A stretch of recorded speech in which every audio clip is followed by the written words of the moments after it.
Hi, I'm Sarah Thompson, a 38-year-old marketing executive, and boy, do I have a story to tell you. One about trust, betrayal, and the strength it takes to overcome life's curveballs. 5 years ago, I thought I'd hit the jackpot when I married James. He was charming, successful, and seemed to adore both me and my daughter, Emma.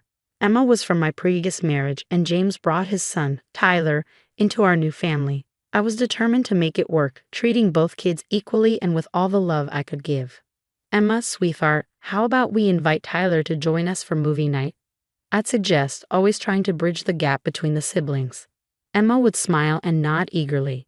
Can we watch a superhero movie? Tyler likes those. I'd smile back, proud of her efforts. Great idea. Why don't you go ask him? But more often than not, Tyler would shrug and decline. Nah, I'm good. Got plans with my friends. James would always reassure me, wrapping his arm around my shoulders.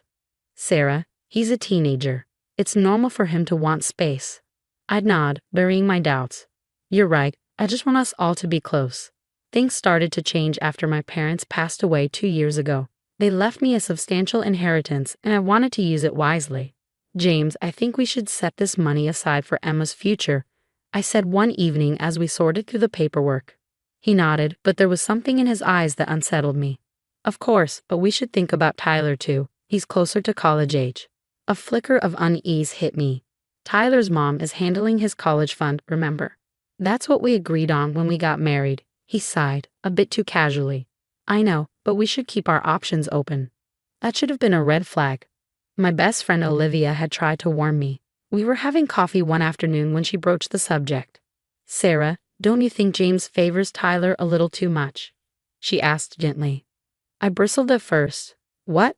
No, he loves both kids equally. Olivia raised an eyebrow. Are you sure? I've seen how he is with them.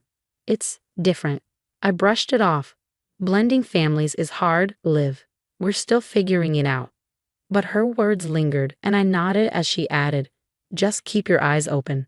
And remember, I'm here if you need me. Over the next few months, a gnawing feeling began to grow. Our finances seemed off.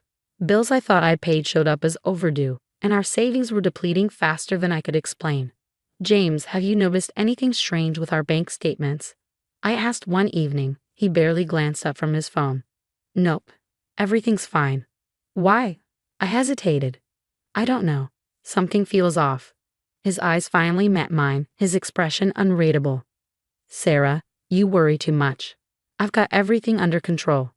I wanted to believe him. But one evening, while going through our joint account, I spotted it. A $5,000 withdrawal I knew I hadn't made.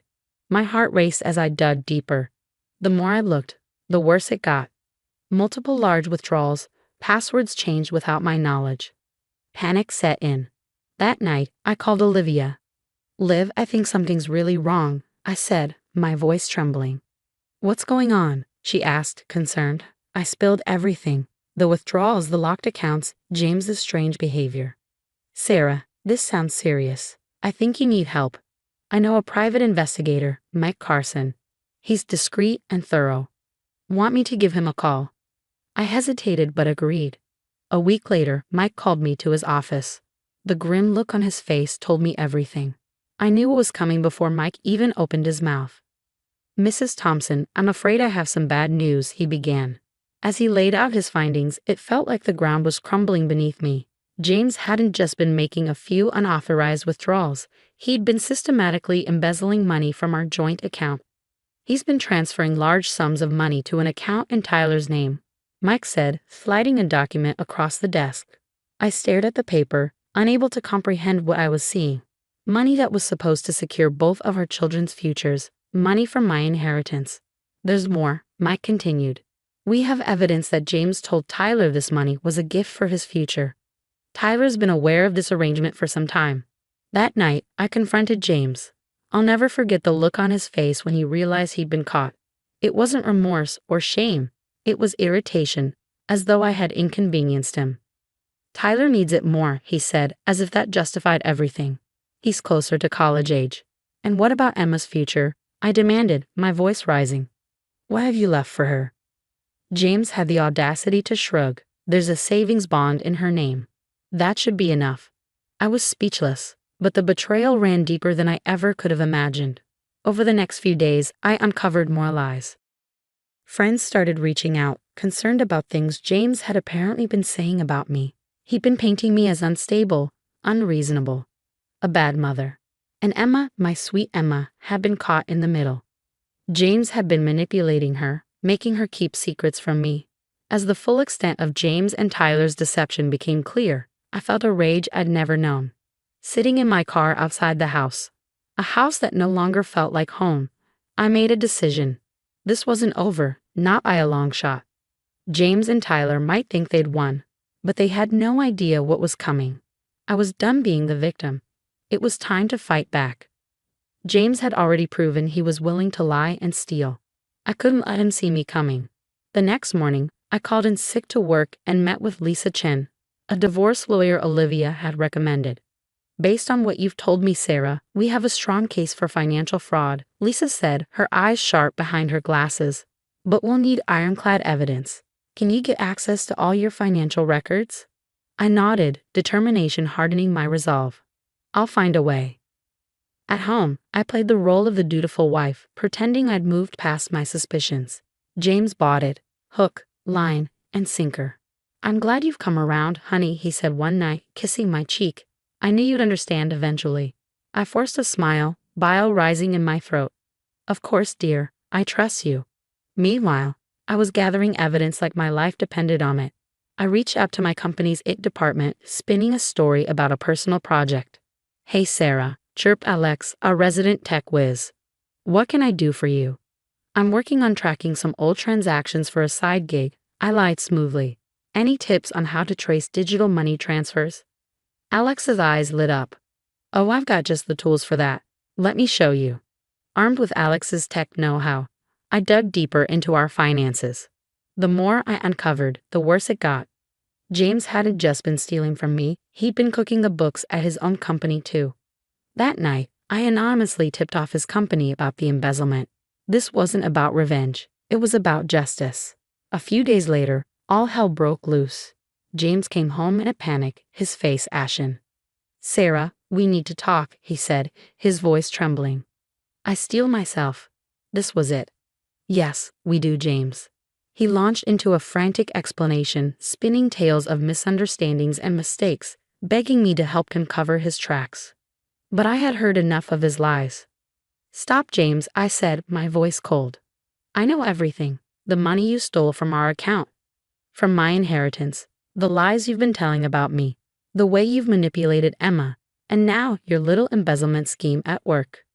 James's face crumpled. He fell to his knees, grabbing my hands. Sarah, please, I'm so sorry. I'll make it right, I swear. We can fix this together. I pulled my hands away. Fix this? James, you've stolen our daughter's future. You've lied to my face for months. You've tried to turn our friends against me. There's no fixing this. But I love you, he pleaded, tears in his eyes. We can start over. Please just give me another chance.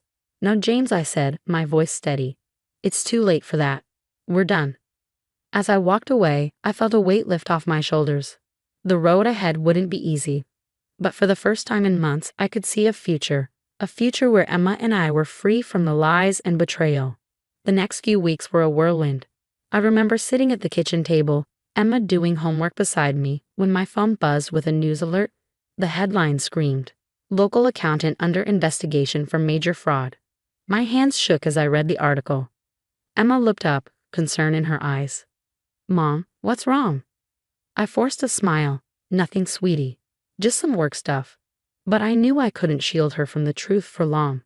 Soon, the police got involved, freezing James' assets, and Tyler's too. I filed for divorce that same day, citing financial abuse and fraud.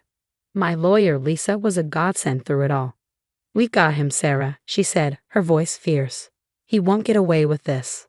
As the truth came to light, our friends and family were stunned. I'll never forget the look on my in-laws' faces when they learned what their son had done. We had no idea, James's mother sobbed. Sarah, we're so sorry. Even Tyler, faced with the reality of his role in his father's schemes, tried to backpedal. One day, he showed up at our door, all his bravado gone. Sarah, I swear, I didn't know where the money was coming from, he pleaded. I just shook my head. Save it, Tyler.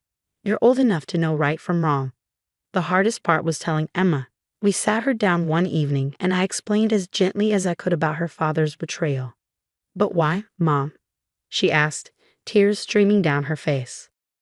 Why would Dad do this? I pulled her close. I don't know, sweetie. But we're going to be okay, I promise. I enrolled Emma in therapy to help her cope with everything. 2 years later, life looks very different. I'm thriving in my career, having earned a promotion last month. Emma, now 12, is excelling in school and has found a passion for soccer. Mom, did you see that goal I scored? She yelled, running off the field after a game. I scooped her up in a hug. I sure did, champ. You were amazing. James is now serving time for his crimes, financially ruined. I've heard through the grapevine that Tyler is struggling, working a minimum wage job and living with his mom. As for me, I feel vindicated, stronger than I ever thought possible. Emma and I have built a stable, loving home, free from the toxic influences of our past. Looking back, I realize that while the betrayal nearly broke me, it also showed me just how resilient I am. Emma and I faced the storm together, and we've come out stronger on the other side. Our future is bright, filled with love, trust, and endless possibilities. And that's a happy ending I never saw coming.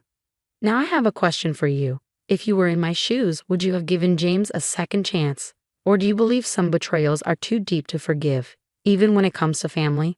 Share your thoughts in the comments below. Your experiences and opinions matter, and they might help someone going through a similar situation. If you found this story engaging, please hit that like button. It really helps the channel grow. And if you want to hear more stories like this, don't forget to subscribe.